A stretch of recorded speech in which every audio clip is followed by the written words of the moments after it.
गुळाचा पाक बनवून लाडू बनवणे अवघड वाटत असेल किंवा काहीतरी बिघडत असेल, काही प्रॉब्लेम येत असेल, तर तुम्हाला आज मी या रेसिपीमध्ये अतिशय सोप्या पद्धतीने बिना पाकाचे तूप घालून बनवलेले अतिशय पौष्टिक असे मऊसूत तिथं तिळगुळाचे लाडू बनवून दाखवणार आहे। बनवण्याची पद्धत अतिशय सोपी, आपण कोणीही हे लाडू बनवू शकतील, इतक्या सोप्या पद्धतीने बनवता येतात। सोबतच याच्यामध्ये साहित्याचाही जास्त वापर काही केला जात नाही आणि इतके पौष्टिक आहेत। याच्यामध्ये आपल्याला हिमोग्लोबिनचा जो प्रॉब्लेम होत असेल तोही सॉल्व्ह होतो।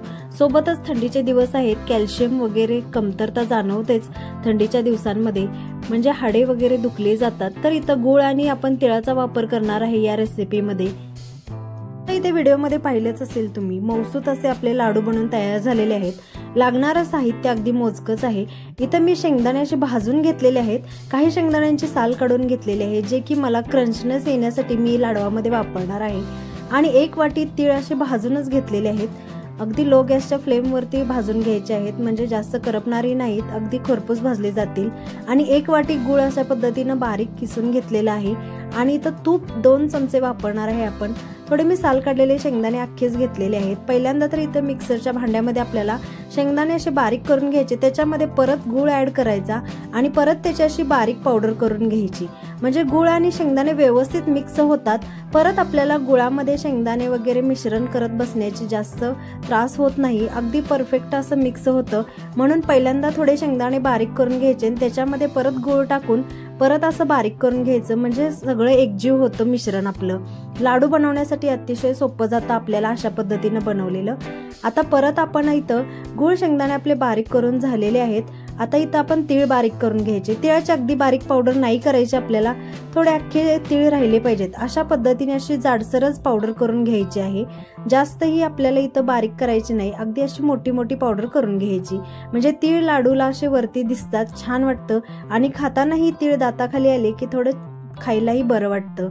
आणि आता इथं मी साल काढून घेतलेले अर्धे कच्चे शेंगदाणे याच्यामध्ये टाकून घेतलेले आहेत आणि सोबत असे 2 चमचे जे तूप घेतलेलं तेही याच्यामध्येच मिश्रणामध्ये ऍड करायचं।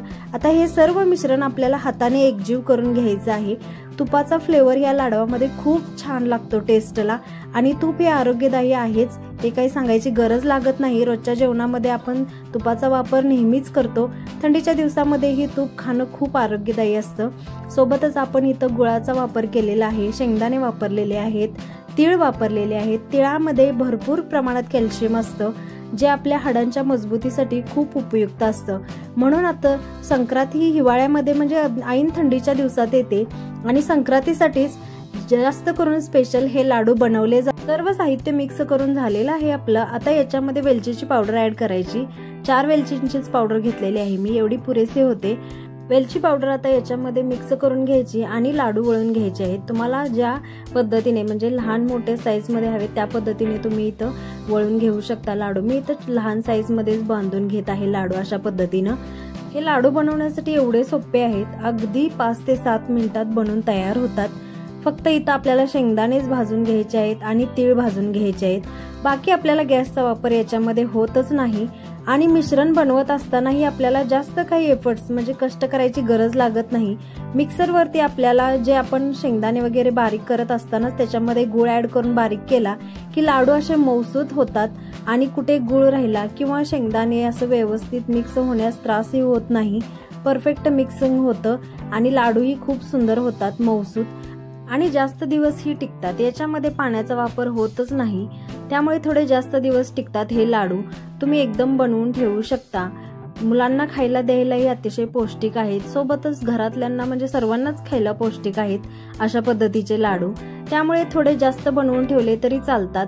मस्त असे आपले लाडू बनवून तयार होत आहेत आणि तूप वापरल्यामुळे असं लाडूवर एक शायनिंग आलेलं आहे असं म्हणता येईल, सुंदर दिसत आहेत आणि तुपाचा फ्लेवरही खूप सुंदर येतो लाडू खाताना तोंडामध्ये।